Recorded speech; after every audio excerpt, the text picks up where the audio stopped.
Como já era esperado, o Fluminense estreou com vitória no Campeonato Carioca de 2026, numa vitória de 2-1 sobre o Madureira.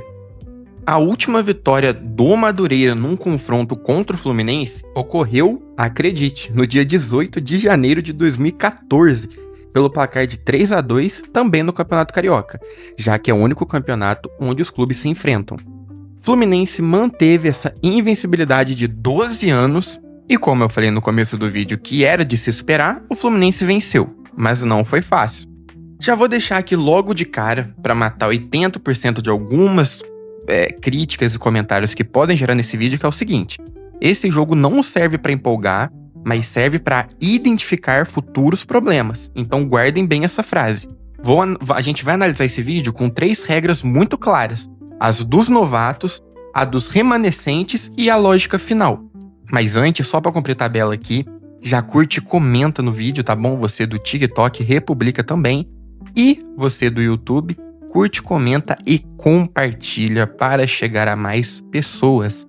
Dito isso, sem mais enrolação, vamos pro vídeo. E um pequeno detalhe: vocês podem perceber, né, que nos últimos vídeos aí eu tenho falado baixo. É que o microfone, ainda bem que eu tenho um bom equipamento, né, então vocês me escutam com perfeição. Mas mesmo me escutando com clareza, dá pra ver que eu tô falando baixinho. É porque eu só tenho tido tempo pra gravar os vídeos à noite, né, então... E geralmente é a partir das 11 pra meia-noite, então o vizinho já tá dormindo, eu não quero encheção de saco. Então é só por isso, mas nada que vai afetar a qualidade do áudio pra vocês. Só que pode parecer que eu tô desanimado, mas não é isso, beleza? Então, sem mais enrolação oficialmente, bora pro vídeo. Vamos começar pelo que funcionou, e a grande estrela da noite foi, sem dúvida, o John Kennedy. Teve gol, teve assistência, movimentação, vontade. Ele foi o cara que decidiu pra gente hoje. Fez o golaço da vitória, que tá passando aqui no fundo pra vocês, e mostrou que veio com outra mentalidade. Ou seja, excelente começo pra ele. Porque John Kennedy bem e querendo jogar, é menos chance do Everaldo começar como titular quando o time B voltar. Lembra que eu falei no outro vídeo do time A e do time B? O time B é o que chegou depois do que o time A, porque eles entraram de férias mais tarde. Então, quando eles voltarem, se o John Kennedy continuar assim, que ele continue titular e que o Everaldo apodreça onde tiver que ele esteja. Outro que foi absurdo de bom, tá? Foi o Júlio Fidelis. Ele não fez gol nem assistência, porém o lateral direito foi, na minha opinião, um dos melhores em campo ofensivamente. Ele foi perigoso, ofensivo, criou jogadas, e aquele quase golaço que ele fez no final era pra ter saído. Obviamente, né, que é outra parte crucial do lateral, defensivamente muito sólido também. Se esse moleque, ao decorrer da temporada, ficar atrás de Guga na hierarquia, aí, pessoal, a gente vai escancarar, desde o ano passado que a gente tá batendo nessa tecla, que vai existir uma panela pesada no Fluminense se isso acontecer. O Júlio Fidelis, todas as vezes que ele teve chance de entrar, ele veio se lapidando pra ser um lateral de elite e reserva imediato do Samuel Xavier. Então, ele merece uma sequência. Que esse jogo tenha servido pra comissão ver que, porra, o moleque tem potencial, e o principal, que o Guga coma banco. Porque, igual eu falei, eu também fiz no último vídeo, né? Vocês lembram que eu falei que caso volte o Everaldo, volte o René, volte o Guga, por exemplo, e esses caras voltarem jogando, tipo, a vaga é nossa e vocês têm que lutar para pegar a nossa vaga, vai ficar escancarado que tem panela no Fluminense.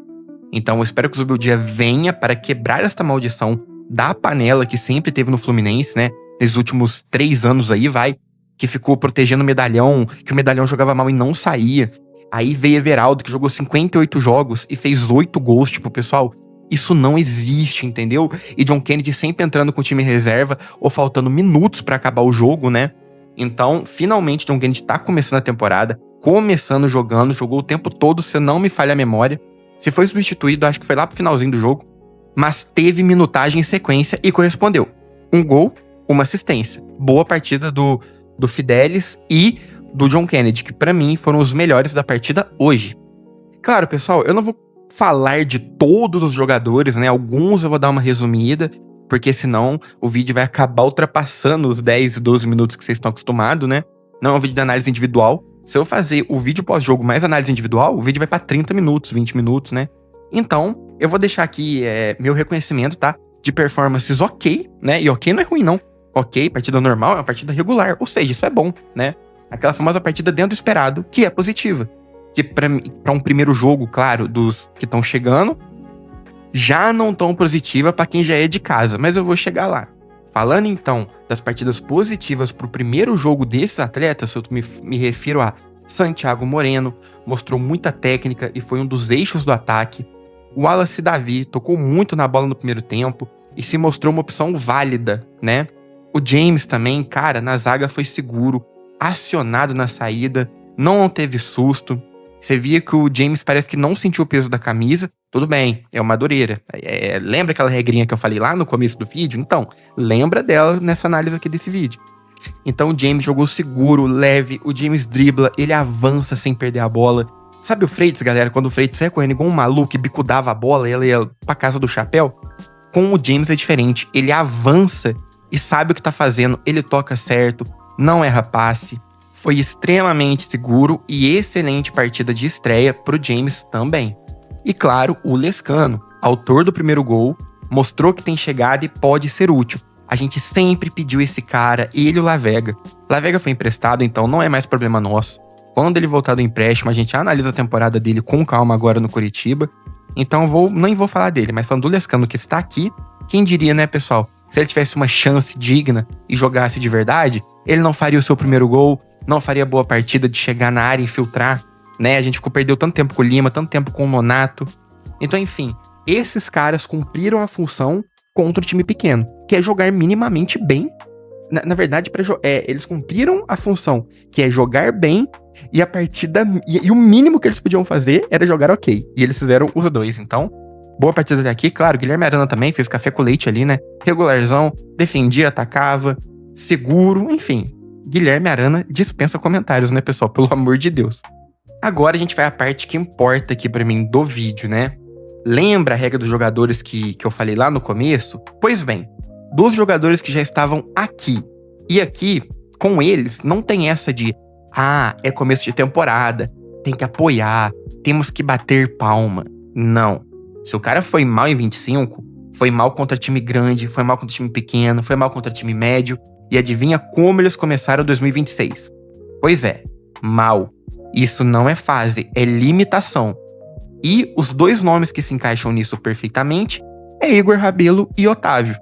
E começando pelo Igor Rabelo, que na minha visão foi o pior em campo. Cara, ele tava lento, desatento, perdido no posicionamento no gol do Madureira. Vocês lembram que eu falei do James? Que, cara, ele tava leve, seguro. Pois bem, o Igor Rabelo estava o oposto. Parecia que ele tava cagado e tudo que ele fazia no jogo parecia que era um esforço 50 vezes maior, sabe? Não parecia que era algo normal aqui, eu treino pra isso. Parecia que ele tava cagando sangue pra fazer o básico. E o zagueiro adversário, que é o Marcão, que estava marcado pelo Otávio, mas ele conseguiu sair do Otávio, pular alto pra caramba, e o Igor Rabelo não conseguiu tirar. Não vou fazer uma crítica injusta aqui, nem ele nem o James, porém, quem não devia ter deixado ele pular é o Otávio, que se eu conseguir trecho do lance, eu vou deixar passando aqui no fundo, tá? Pra vocês verem, senão vai ficar só na minha fala mesmo. Se aparecer é porque eu achei, se não aparecer é porque eu não achei. Mas deixou o adversário Marcão cabecear livre. É um erro básico e primário. O cara não mudou nada desde que chegou e é a mesma lentidão, a mesma falta de leitura do ano passado. Tanto que na estreia dele foi contra o Vitória, que era um time que, se eu não me engano, caiu, né? Acho que caiu. Pera aí, vou ver aqui. Não, deu uma olhada que o Vitória não caiu, ficou em 15º, mas grande bosta, né? Porque na época que o Flu jogou com o Vitória tava na zona de rebaixamento.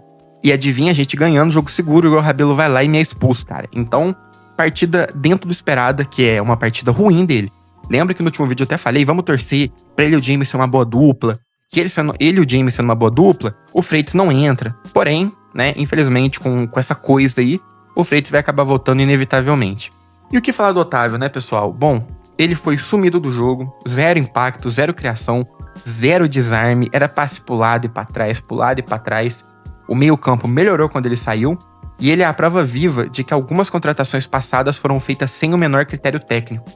Inclusive responsável pelo gol do Marcão na partida contra o Fluminense aí, do Madureira versus o Flu. Ele foi responsável pelo gol do Madureira.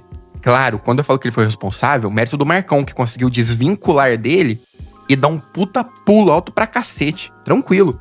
O ponto aqui é, um jogador do Fluminense, você é jogador do Fluminense contra um time como Madureira, que com todo respeito ao Madureira, você tem que se sobressair aos jogadores do time do Madureira, que recebe menos, que tem uma estrutura inferior. Você tem que sobressair a eles. E se eles se sobressaírem sobre você, você não devia estar no Fluminense, amigo. Me desculpa. Então, como eu falei, muito preocupante a partida desses dois aí. Mas nada que a gente já não imaginava, né? Vamos ser honestos aqui. E o que a gente tira desse jogo no geral? Bom, o time mostrou uma dependência grande do lado esquerdo no primeiro tempo, mas equilibrou no segundo. A entrada de Agner e Matheus Reis deu outra dinâmica. É aquele famoso ditado, né? Deixa os garotos brincar. Então os moleques entrou muito bem na partida.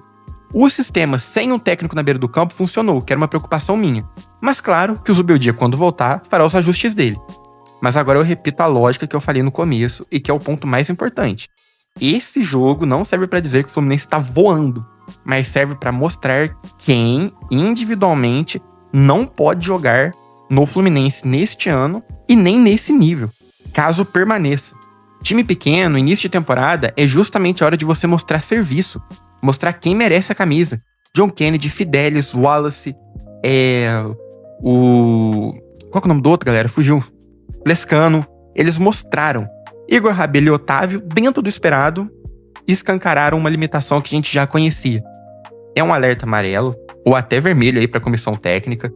Temos peças boas para construir, mas também temos lastros que precisam ser cortados se queremos evoluir. Então, se o Zubeldia realmente veio para ser diferente, ele tem que quebrar a maldição da panela. Porque com o Diniz tinha panela e quase rebaixou a gente. O Mano veio e teve panela, porque foi o Mano Menezes que pediu Everaldo, Otávio e... não lembro quem foi o outro, mas ele também... e o Vitor Hugo da Série D. Ele pediu esses 3 jogadores, foi demitido, essas bombas ficou. Aí veio o Renato, manteve a panela, pediu o Soteldo, foi demitido e o Soteldo ficou. Então, porra, se o Zubeldia vem pra ser diferente, a panela tem que ser quebrada por hoje. Senão vai ficar escancarado algo negativo no comando do Fluminense. Então, enfim, né? Vamos ficando por aqui. 3 pontos importantes na estreia, como eu falei, com luzes e sombras muito bem definidas. Comemore o gol do JK, a atuação do Fidelis, mas fiquem de olho aberto para os problemas que se repetem.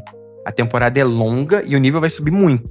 A gente volta com mais análise nos próximos jogos, vai continuar aqui tendo aqueles vídeos clássicos de resumão, de giro de notícia, então pode ficar tranquilo. Você que já está acostumado com a qualidade do canal, por favor, quebra aquele galho pra mim, valoriza meu trabalho, que é 100% gratuito. Deixa seu like se você concorda com essa análise direta, se inscreve no canal e comenta aí quem você destacaria no jogo de hoje e quem você criticaria nesse jogo. Seria os mesmos que eu? Seria diferente? Vai ser um prazer ler a sua opinião. Tamo junto, um abraço, valeu!